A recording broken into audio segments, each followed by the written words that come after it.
Hi friends from around the world. This is a different setting today. I'm in my kitchen, but still I can see here outside the Mediterranean Sea just in front of me, and it's a lovely day. Today is about goods and services, though it is not about the science, it is about the goods and services, and is about counterclaim. Article 128 of the European Union Trademark Regulation foresees what is a counterclaim that is possible from the defendant.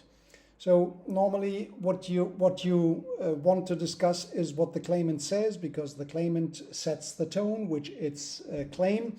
But here on the counterclaim, it is just most in the case the contrary, because in the counterclaim in IP cases, it is more often than not invalidity claim, invalidity of the trademark. So if an attacking trademark is under an invalidity threat from the counterclaimant, then it is normally the first thing what the court will look at, right? They will look at the invalidity claim, whether it is founded or not. When it is founded, so the case drops, and you don't need to care about anything else. So this is so to say to shift the focus of the court. And we have here a case which is a counterclaim case of Sky.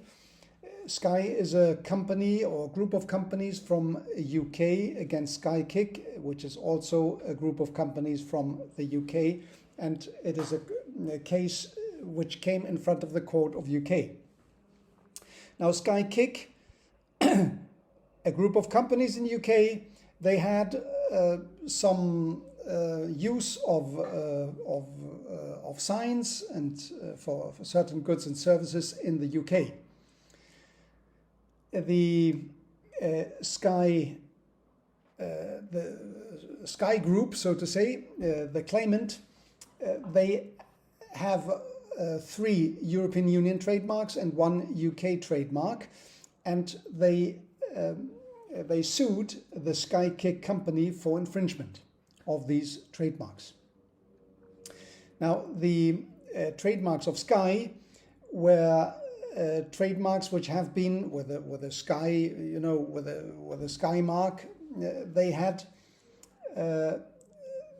protected for goods and services in class 9 and 38 mainly, but they have a broad range of goods and services in class 9. Some were worded specifically, others were worded more broadly, like computer software downloaded by the internet on 38, data storage, and some were quite broadly worded.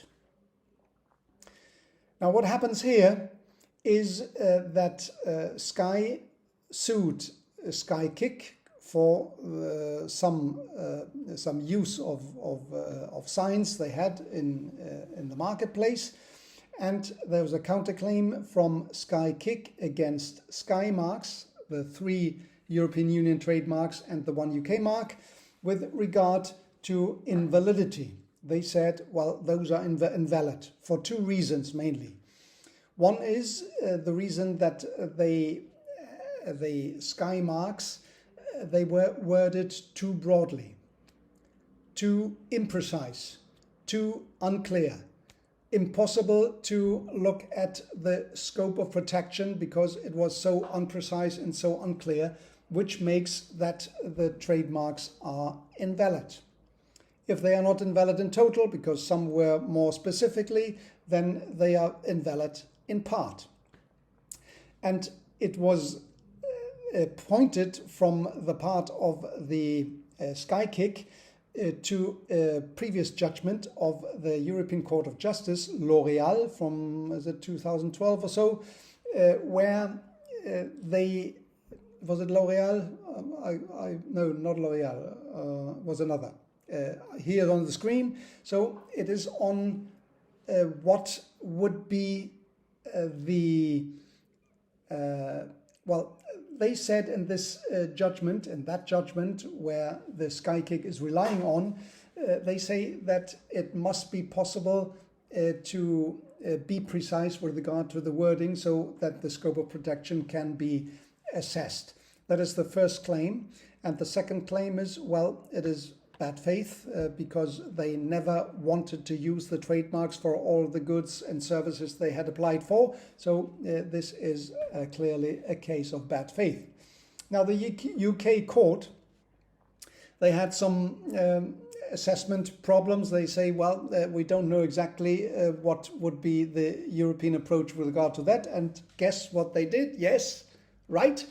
What they did is they seized the European Court of Justice through the Article 267 of the European Union Treaty. So here we are in the Court of Justice, and this is the case name we are discussing here. Now, what happened with the court?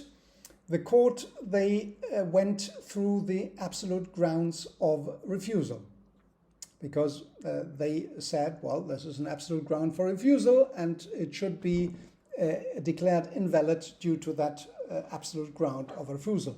But the European Court of Justice, they went through Article 7 of the European Trademark Regulation here on the screen. And what does it say? Well, there are several absolute grounds for refusal. The ones, you know, the suspects of error, which is non-distinctiveness and descriptiveness, and others deceptiveness and public policy and so. But none of them says something about, well, the goods, the precise wording of the goods and services. So the court's finding was necessarily there is no such absolute ground as to the precise wording of the goods and services for trademarks. It was highly expected, this outcome, and well, the ruling was expected from the professional, so to say, IP society from Europe. Still, it is good to know that it went along that line because the absolute grounds are limiting what would be the freedom in the market, right? So you want to have a free market, and the limiting of the free market, that is something which is restraining what would be the business, and you would interpret this strictly, not broadly. So the broadly interpretation would be quite bad for business. So strictly, that would be the good thing. Now, with regard to the case, the case of the Court of Justice, the Skykick relied upon, the Court of Justice say, well, the circumstances are different. In that case, it was about the application of a trademark with regard to the specific wording of the goods and services. Now, in the process of examination, it is up to examiner to have a look at the different wording of the goods and services and say, well, this is too imprecise, this has to be specified better, this has to put in that class instead of the other class, etc. So these are the objections of the examiner at the moment of filing. But now we are here in a registered trademark situation where it is the validity is presumed to be valid. So another thing is what happens now with the Article 7. Are there other grounds where the wording can fall in? So to say, where we can subsume that the precise wording must be in that absolute ground of absolute ground. And the court found, well, they looked at public policy, but public policy is rather the morale, so the offensive of the sign, etc. So it has nothing to do with the goods and services. Then afterwards, it looked at Article 4 of the European Trademark Regulation, which is about the capacity of the requirements to be a sign, so to say. So it must be representative, for example, represented. It must be representable. It must be put on the register in whatever form so that people can recognize it. This is again about the sign, that is not about the wording. The wording, it can be represented in letters and that's it, right? So representability is about smell marks, or it is about sound marks, or it's about non-traditional marks rather. And then finally, with regard to that part of the allegations, the European Court of Justice, they thought of the non-use. So what is about the non-use? Is the non-use making something which is invalid if you don't use it? Now this is a bit and for that reason it was highly expected from the community. So what will be the reaction from the court? Because in the US, what you need is, if you file a trademark, you need to sign a declaration that you want to use it, that you are willing to use it, and that is your intention on the market. In Europe, you don't have this.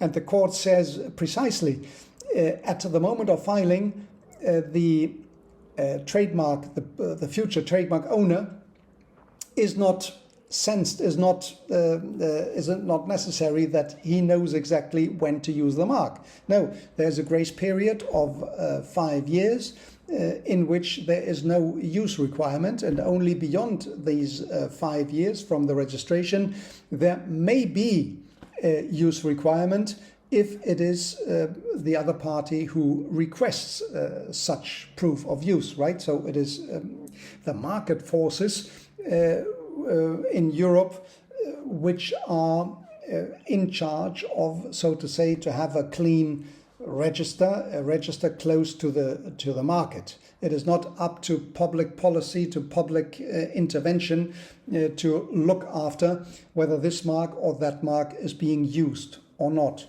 So all of the absolute grounds, including Article 4 also, has been looked at from the European Court of Justice, and there's nothing which goes together with the precise wording or so. That was not successful from the counterclaim part, right? Now the second question was on the bad faith.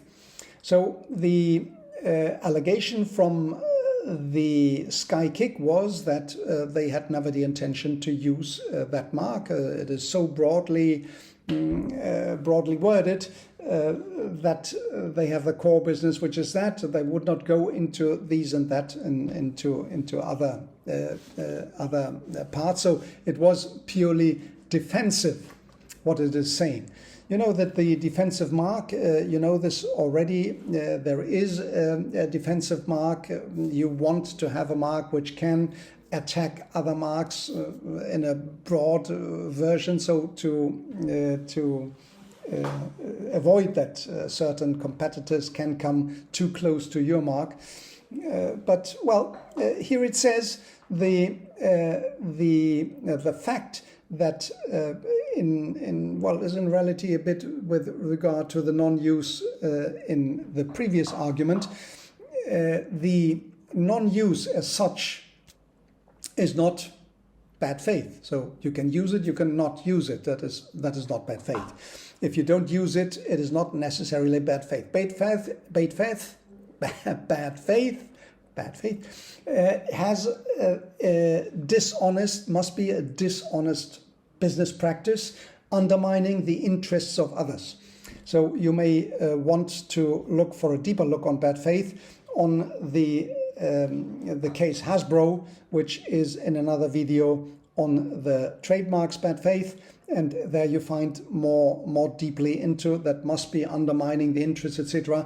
And this has not been alleged by Skykick. So that's it. The counterclaim has been rejected, and so the questions has been answered. So the partial invalidity would be possible if bad faith, right? There would be, if bad faith is there, and it is to the sum of the goods and services for undermining other business, etc. If the additional requirements are there, then it's bad faith, and it can be bad faith for part of the mark. That is an important issue. Now, the EU, why is that important? So important in the sense that Europe is special with regard to the proof of use requirement, and not a requirement as from starting with the filing or with the registration. That is not necessary. So the difference between US and EU, which still persists. So the non-use is the proof of use requirement, where it is ruled out to have a clean register, so to say, of trademarks and goods and services. Now, the bad faith, it is open, yes, it is open, and the Hasbro makes it more clearly even, but still there's a hurdle for the party alleging or claiming the bad faith of the other party.